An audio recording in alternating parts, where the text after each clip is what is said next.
बड़ा विज्ञापन लगा हुआ है, मुफ्त वैक्सीन, मुफ्त राशन, मुफ्त इलाज। उस सदन में जो ये कहे कि उसने किसी जानने वाले को ना खोया हो। सर पीड़ा कह सकता हूं, ऑक्सीजन के लिए लोग फोन करते थे, हम अरेंज नहीं कर पाते थे। लोग समझते हैं सांसद है ऑक्सीजन पहुंचा देगा। 100 फोन में पूरे दिन में शाम को बैठ के देखते थे, सक्सेस रेट 2, सक्सेस रेट 3। हमको कौन सा आंकड़ा कोई बताएगा साहब? हमको नहीं चाहिए, किसी आंकड़े की बात नहीं करनी है। हमें देखना है कि जो लोग गए वो जिंदा दस्तावेज छोड़ के गए हैं हमारे फेलियर का। मैं आपकी बात नहीं कर रहा हूं साहब। आप कहिएगा 70 साल में कुछ नहीं हुआ, मैं उसमें जाना ही नहीं चाहता। ये कलेक्टिव फेलियर है 47 से लेकर अब तक की सारी सरकारों का। क्या बना दिया हमने? मुझे पता नहीं था कि अस्पताल और ऑक्सीजन का क्या रिश्ता होता है। सर ईमानदारी से कहता हूं, मैं मेडिकल बैकग्राउंड से नहीं आता हूं। सुबह से लोगों को दिखता था ऑक्सीजन ऑक्सीजन, रेमडेसिविर। मैं तो दवाइयों के नाम तक शुरू में सर प्रोनाउंसिएशन चेक किए कि कैसे उच्चारण करूंगा। ये हालत है। और तब हम आंकड़ों की बात कर बोल रहा हूं। मैं दावे के साथ कहता हूं, मैं लाखों लोगों की ओर से बोल रहा हूं जो यहां बोलना चाहते हैं। अब मेरी बात सुनिए, आज शिकायत नहीं कर रहा हूं आपसे। ये वेलफेयर स्टेट है ना। एक साबुन की टिकिया अगर कोई गरीब गांव में खरीद रहा है ना सर, तो अडानी अंबानी के बराबर का करदाता है। आप उसको कह रहे हो मुफ्त वैक्सीन, मुफ्त इलाज, मुफ्त राशन। नहीं साहब, कुछ मुफ्त नहीं है। उसका स्टेट है, इस वेलफेयर स्टेट का कमिटमेंट है।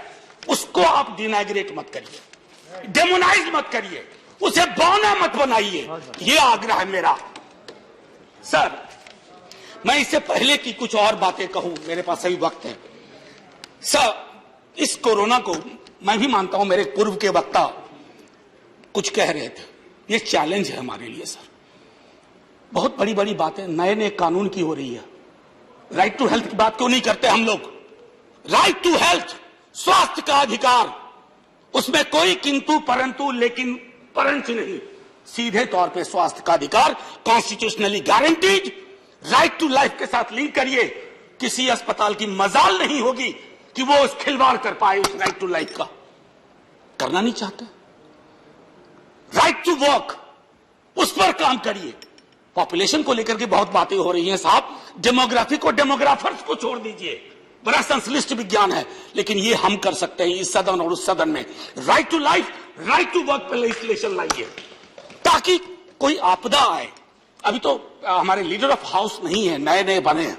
उनसे मैं कहता, जब वो रेल मंत्री थे, हॉस्पिटैलिटी सेक्टर के लोगों को निकाल दिया गया। इसी कोरोना काल में मैंने लगातार आवाज उठाई, कोई सुनने वाला नहीं है सर, कोई नहीं सुन रहा। अगर आप सांसद की नहीं सुन रहे हैं तो जो छोटे अदना संविदा वाले नौकरी से निकाले गए उसकी कौन सुनेगा सर?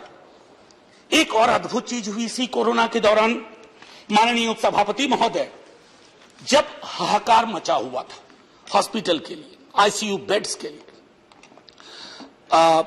दवाइयों के लिए, यह हाहाकार जब मचा हुआ था, उस दौर में सर कई चीजें हुई, जिसमें से एक जो महत्वपूर्ण चीज मैं जिसका जिक्र करूंगा, उस हाहाकार में सरकारें, मैं सिर्फ केंद्र को नहीं कह रहा हूं, कई राज्य सरकारें भी नदारत थी। वो 1.5 महीना कैसे बिताया है इस मुल्क ने। हमारे सदन के कोई लोग बड़े मुश्किल से बच के आए, मैं नाम नहीं लूंगा। पूरे देश ने वो वक्त कैसे बिताया है, नाइटमेयर की तरह लगता है सर, डरावना लगता है। एक मेरा स्टूडेंट पढ़ा है, वह 37 साल का, हॉस्पिटल का बेड जब तक मैंने अरेंज किया वो दुनिया छोड़ के जा चुका था। मैं इसलिए बार बार इसको किए, इसलिए ये कह रहा हूं कि इसमें व्यक्तिगत पीड़ा को ढूंढिए, तब हम इसका निदान ढूंढ पाएंगे। मेरी नाव तुम्हारी नाव, मेरा काल तुम्हारा काल, ये तो बहुत कुछ हुआ, इस भौकाल से आपको कुछ हासिल नहीं होगा। सर बस 1 मिनट और लूंगा, जो मैं कहना चाह रहा था। सर एक खत मैंने मृतात्माओं के नाम लिखा था, कुछ कर नहीं पा रहा था, बेबसी में एक खत लिखा जो लोग इस दुनिया से चले गए। उसमें कुछ मैंने सलाह दी थी सर सरकार से, और ये जो उस बीच में कहा गया कि सरकारें फेल नहीं की, सिस्टम फेल कर गया। अरे साहब, ये सिस्टम कौन क्या है? बचपन से सुनते थे कि सिस्टम के पीछे व्यक्ति होता है, सिस्टम के पीछे एक संरचना होती है। अगर वो सिस्टम फेल किया है, चाहे दिल्ली में या किसी गांव की गलियों में, तो वहां की सरकारें फेल की। सिस्टम का नाम इसे मत दीजिए, क्योंकि यही वो सिस्टम बनाते हैं। धन्यवाद। और आप बस आखिरी टिप्पणी करने दीजिए। प्रोफेसर धन्यवाद, आपको ज्यादा टाइम दे चुका हूं मैंने। सर बस 10 सेकंड लूंगा। आज जय हिंद बोलने में भी वो खुलूस नहीं आ रहा है जो आम दिनों में हुआ करता है। मैं सिर्फ इतना आपसे आपके माध्यम से कहना चाहता हूं, मैंने एक शिकायत नहीं की सर, किसी से नहीं। किससे शिकायत करेंगे? आहत हूं, जगाना चाहता हूं स्वयं को भी, आपको भी, क्योंकि अगर गंगा में तैरती लाशें, सर जिंदगी में डिग्निटी चाहिए, मौत में उससे बड़ी डिग्निटी चाहिए।